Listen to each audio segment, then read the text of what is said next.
Alright guys, today we're doing a review of the San Pellegrino Blood Orange and Black Raspberry. So, it's a sparkling water, and here's the nutrient panel. If you guys want to read it, pause the video. So they use a mineral water as well, so let's do a quick taste test.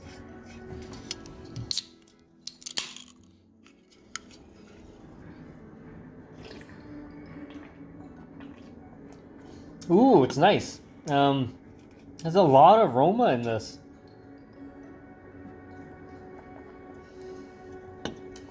I don't taste the blood orange too much, but I taste more the raspberry aroma.